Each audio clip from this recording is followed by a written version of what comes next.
আমাদের গত 13 তারিখে ভাঙ্গুড়া থানার দহপাড়া খানকা শরীফে একটা ওয়াজ মাহফিল হয়। এই ওয়াজ মাহফিলে থেকে একটা 9 বছরের ছোট্ট মেয়ে কল্পনা হারিয়ে যায়, নিখোঁজ হয়। এই সংবাদ পাওয়ার পর থেকে আমাদের চাটমোহর থানার ওসি মঞ্জুরুল ইসলাম এবং তার নেতৃত্বে তার তদন্তের অফিসার তদন্ত শুরু করে এবং তদন্তের পর থেকে মোবাইল প্রযুক্তির সহযোগিতায় নুরুজ্জামান নামে ওই একই এলাকার তার সম্পর্কে প্রতিবেশী চাচা হয়, তাকে আমরা গ্রেপ্তার করি। তার দেওয়া তথ্য মতে আমরা জানতে পারি যে সে এই কল্পনা মেয়েটিকে বাসায় ওয়াজ মাহফিল থেকে বাসায় ফিরিয়ে দেওয়ার নাম করে জনৈক মোহাম্মদ আলী লিচু বাগানে নিয়ে এসে ধর্ষণের চেষ্টা করে।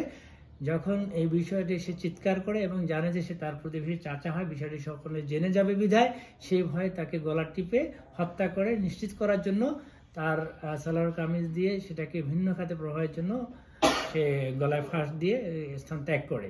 পরবর্তীতে পরের দিন আমরা তার লাশ রিকভার করি এবং নিয়মিত মামলা হয়।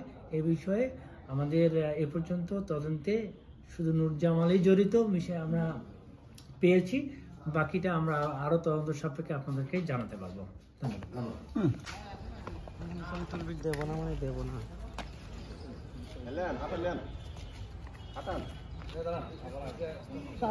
ওইটা হাঁটে চলে আসেন ওইখান থেকে, ওখান থেকে রোদের থেকে হাঁটে চলে আসেন যান।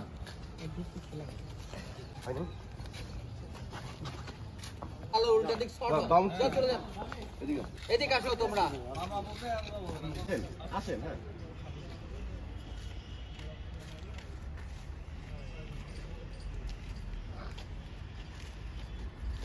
আসলে আপনাদের একটা বিষয় জানাতে চাই, যেহেতু আপনি ডাকাতির বিষয় বলেছেন। আমাদের গত 1 বছরে এবং খুব রিসেন্টলিও কোনো ডাকাতির ঘটনা ঘটে নাই। কারণ আপনার জেলা পুলিশের যে পেট্রোলিং তৎপরতা, যার কারণে এই বিষয়টাকে আমরা রোধ করতে সমর্থ হয়েছে এবং সামনে আমরা বদ্ধপরিকর।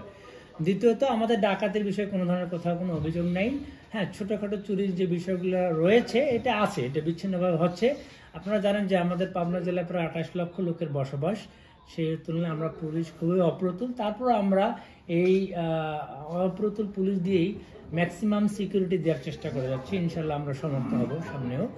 তো এই বিষয়ে যদি কোনো স্পেসিফিক কোনো অভিযোগ থাকে, আমরা সেই বিষয়টা গুরুত্ব সহকারে দেখে তদন্ত করে ব্যবস্থা নিয়ে থাকি। তারপর যদি কোনো ঘটনা ঘটে থাকে, আমাদের নলেজে আসে, আমরা সেটা ব্যবস্থা নিয়ে থাকি। ধন্যবাদ।